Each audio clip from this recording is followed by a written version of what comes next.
All right. So I want to give a quick update on the Iran war and what's going on with the TSA. So very interesting. A few days, Trump threatened if they didn't open the Straits of Hormuz, he would bomb their energy infrastructure. Then he claimed that they're talking to him, so he gave them a 5-day extension. Now he's going to give them a 10-day extension. The attacks are still happening from Israel and the American side. They're just not attacking the energy infrastructure. So what is going on? And Iran is denying that these talks are taking place. But now Trump just says that he extended based on what they on them asking. So what's going on here? It's entirely possible that they're talking to no one, and that they just felt that bombing the energy infrastructure right now was the wrong thing to do. So they backed off that, and they're playing a game that maybe the Iranians are thinking like, who are they talking to? And maybe someone this breaks in the regime. But again, it's entirely possible that's the entire strategy, and they haven't spoken to anyone. And Trump needed an off ramp. You see, what is the strategy right now with the war? So I see what's going on now as a siege.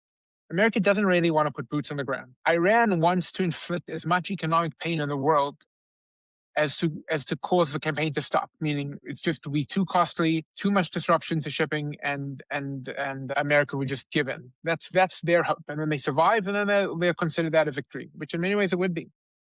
So Iran, Israel, and America are trying to put the screws in them by opening up the straits, and thereby by taking away their final major leverage. Not to demean the attacks that have been going on all over the Middle East and Israel, but this is their real play.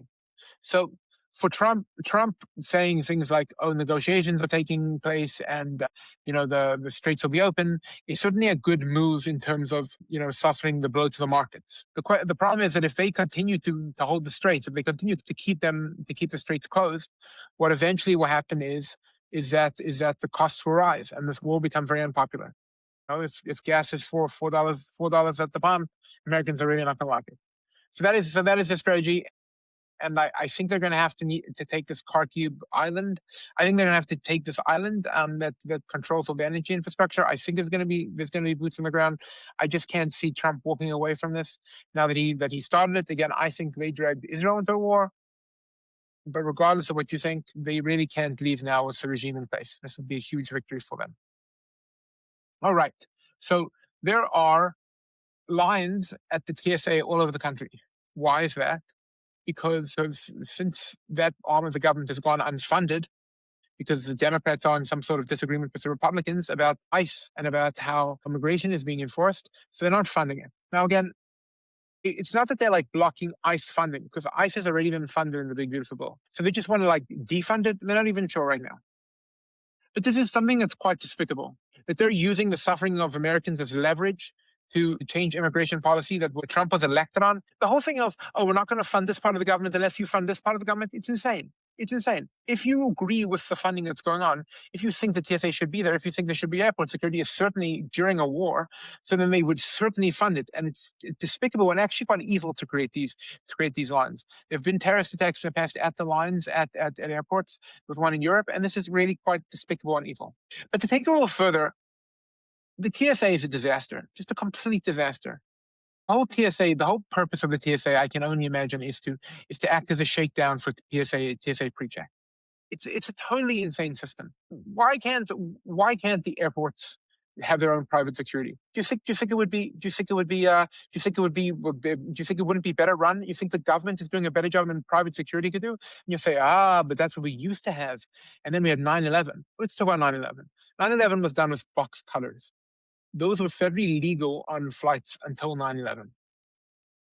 There would have been no TSA would have stopped 9/11. Secondly, the TSA has never stopped a terrorist attack. Never been successful at stopping a terrorist attack. I cannot believe that private security with strict liability. Again, the private airports, the people who hire it would be strictly liable for anything that happens because their job would be the security.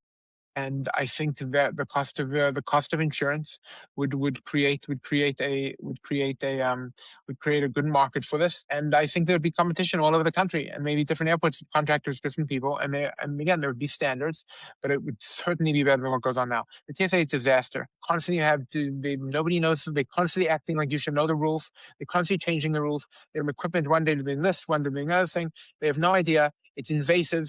It's a violation of the Fourth Amendment. We should just abolish, just absolutely abolish the TSA. All right, that'll do it for today. That'll do it for today. That'll do it for today, guys.